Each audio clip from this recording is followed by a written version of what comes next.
Muito bem, pessoal. Então, interrompendo aquela série de vídeos do estudo teórico de ponteiros, do capítulo 7, nesse sexto vídeo eu vou tratar, a pedidos aqui do WhatsApp, de explicar esse exercício aqui.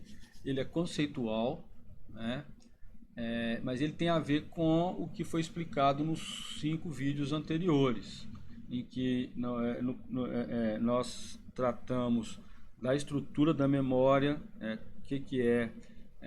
vou trazer aqui novamente, espera aí um pouquinho, deixa eu trazer aqui, capítulo 7, capítulo ponteiros, capítulo 7, ponteiros.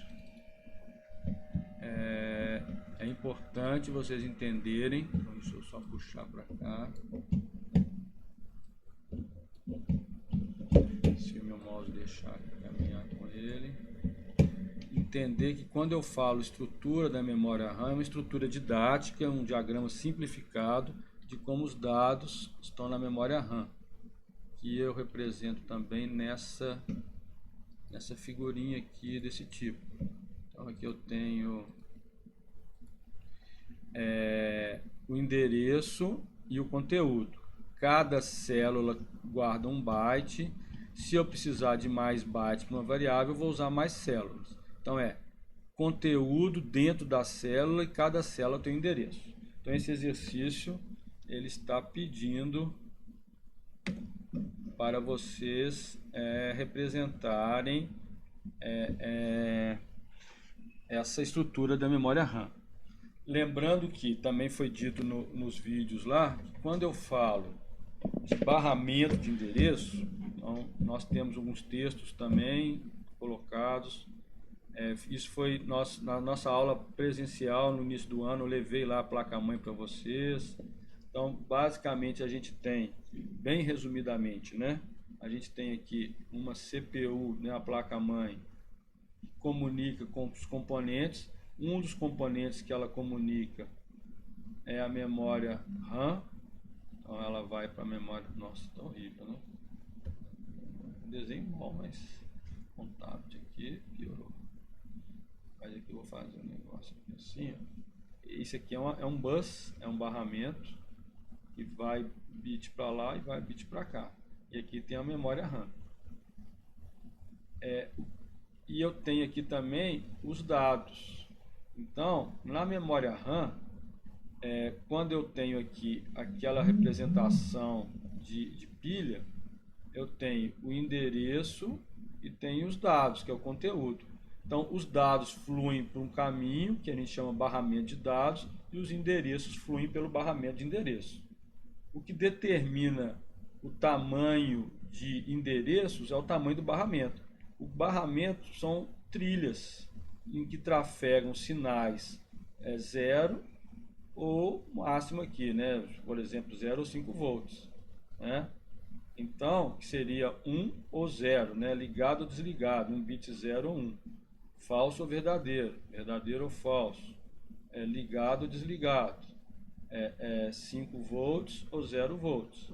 Então, na parte de eletrônica, o que importa para a gente é que está trafegando sinal binário, sinal digital, que tem um valor em computação que a gente chama de bit. E se eu tenho uma combinação de trilhas, quanto mais trilhas eu tiver, mais endereços eu vou ter. Então, imagina um computador que tem um endereço com 3 trilhas. Eu vou ter o endereço 0, 0, 0, com todo mundo, a combinação aqui de zeros ou 1, todo mundo sendo 0, 0, 0, 1, 0, 1, 0, 0, 1, 1, 1, 0, 0, 1, 0, 1, 1, 1, 0 e 1, 1, 1. Vou ter 1, 2, 3, 4, 5, 6, 7, 8. Eu vou ter 8 endereços, porque eu tenho só 3 trilhas. Então eu estou combinando, né? Não sei se ficou claro aqui, as trilhas são assim. Essa trilha vai ser 0, essa trilha vai ser 0. É uma posição. Depois eu tenho, essa trilha vai ser 0, essa vai ser 0, essa vai ser 1. Eu tenho a outra combinação. Então as trilhas vão variar, elas vão variar de zeros ou 1. A combinação delas vai me dar o número, a quantidade de endereços. Então se eu tenho um barramento de 3 bits, eu vou ter, como é a combinação de dois números 0 ou 1, eu vou ter 2 elevado a 3 endereços, eu vou ter 8 endereços, que vai endereço do 0 até o 7. Se eu tenho uma trilha de 8 bits, eu vou ter quantos endereços? 2 elevado a 8. Isso aqui vai dar 256. Ok? Se eu tenho hoje no computador que eu tenho 32 bits ou 64 bits, 32 bits, quantos endereços eu posso formar? 2 elevado a 32. Deixa eu ver quanto que dá isso aqui. Para isso que existe programas inteligentes aqui para a gente trabalhar. Deixa eu fechar aqui. Fechar. Abrir. Octave. O very bom Octave.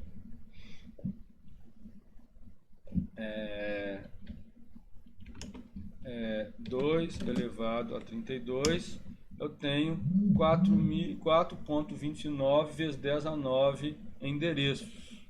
Então, eu tenho, aqui não pode escrever, esse aqui. E se eu fosse com um barramento de endereço de 48 bits, eu tenho 2 vezes 10 a 14. Se fosse 64 bits, 2 elevado a 1.8 vezes 10 a 19. Então, eu vou trazer isso para cá. Vou trazer essa informação depois para cá. Bem, voltando no exercício pedido aqui, então. Dá licença. Depois a gente volta com você. Com licença. Esse aqui é o Gini, também usei nos outros vídeos. Com licença. Usei aqui também nos outros vídeos, por favor. Aqui é o X2Beam, mas não é isso que eu estou querendo não. Aqui é o negócio aqui. Tem aqui do nosso certo.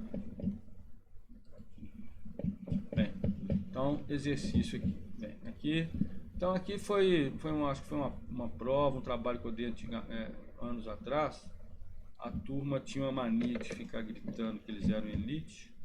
Aí eu pus aqui uma brincadeirinha, então comecei, né? O aluno João Feliz, do curso técnico de eletrônica, achou que estava muito fraco, a vida muito monótona, resolveu criar um computador. Então o curso técnico estava muito fácil, ele foi lá para o laboratório e foi montar um computador, né? Ele aqui, por ser elite, isso aqui foi uma piadinha na época, hoje não é o caso, que vocês não são esse tipo de pessoas que ficam gritando igual um maluco aí, que são elite. Então, ele viu que os componentes eram muito caros, então ele queria montar um computador com CPU, com RAM e outras coisas, né? Ele chamou de CMS. Deve ser computador mais simples. Sei lá de onde veio esse nome. E o barramento de endereço de memória era de 12 bits. Então, eu já dei a dica aqui. Então, ele tem aqui um endereço 12 trilhas. Se ele tem 12 trilhas, são quantas combinações? 2 elevado a 12 endereços. Então aqui já deu a dica, 12 bits é o barramento de endereço. Cada célula de memória, apenas meio byte. Isso aqui é uma brincadeira, tá, gente? A célula de memória, como foi dito nos outros vídeos, a gente guarda na célula de memória 1 byte. Então, aqui o endereço e célula, aqui vai 1 byte. 1 byte são 2 dígitos hexa. Então isso aqui é importante, que esse exercício aqui é uma ficção só para a gente divertir um pouco aqui no raciocínio. Tá? Então naqueles desenhos que tem no capítulo 7, eu tenho endereços e tenho conteúdo. Aqui é 1 byte. 1 byte é o que? 2 dígitos hexa. É FF, AB, né? O FF é 111, é meio byte. É o F, 111 é outro F, A10 é o A, 0001 é o 1. Então isso aqui é 1 byte. São 8 bits, né? 2 dígitos hexa. Nesse exemplo aqui, o aluno criou um computador fictício que o endereço são 12 bits, ou seja, a comunicação que são 12 bits, e na célula que passa no dado, ela guarda só meio byte, ou seja, ela vai guardar um dígito hexa. Ela vai ter um F, um A, tá? Isso é uma brincadeirinha, é uma ficção só para vocês entenderem o raciocínio, tá? Então, cada célula de memória armazena meio byte. A memória foi organizada da seguinte forma: um terço da capacidade foi usada para a área protegida, para conter parte da BIOS. Então, isso aí também é a informação que a memória RAM, ela é grande, mas parte dela você não usa, a gente não tem acesso a ela. Quem tem acesso é o Windows, o Linux, ela é protegida, a gente usa uma parte dela lá. É responsável para... Os outros 2 terços foram, assim, um quarto para o sistema operacional e um quarto e o restante para ser usado livremente. De 2 tipos de dados. Ele tem um dado CH, que ocupa 1 byte, e o dado NN, que ocupa 2 bytes. Ok? Então, essas são as informações. Com isso, eu vou... Qual é o número máximo de bytes que a memória RAM, considerando a memória toda, consegue armazenar? Bem, o número de bytes, se cada endereço guarda meio byte, eu vou saber o número de endereços, que é 2 elevado a 12, e saber quantos bytes ela consegue guardar. Porque se cada endereço tem meio byte, que foi dito aqui, ó, meio byte, então eu vou ter o número de endereços, né? Cada endereço guarda meio byte, 2 endereços, 1 byte, aí você vai fazer a conta. Eu não vou responder isso aqui agora não, tá? Aí depois você vai saber assim, olha, se eu tenho X endereços, eu tenho 2 elevado a 12 endereços, que é o número que eu posso calcular aqui, 2 no octave aqui, que é 4096, então eu tenho 4096 endereços, que é 2 elevado a 12. Se eu tenho 4096 endereços, você vai falar, um terço dele é reservado. O que sobrou, então essa divisão você vai fazer, tá? Qual é o endereço inicial dessa memória? O endereço inicial é sempre 000. O final é o F são 12 bits, né? Ó, 1 bit é 12 bits, né? Então aqui 4 bits, 4 bits, 4 bits, morreu, né? 4, 4, 4, 12 bits. Então o endereço final é FFF. A partir de qual endereço para armazenar dados do programa em si? Aí você vai falar, olha, a primeira parte, se ele vai de 0 até 4096, um terço disso é protegido, aí você vai fazer a sua conta aí, tá? Aí tem S1, S2, você vai ler lá. Eu acho que com essas minhas dicas, esse tanto de rabisco aqui, se você assistiu os 5 primeiros vídeos, você vai conseguir fazer esse exercício. Eu acho que eu não quero falar mais para deixar você também dar uma estudada aí.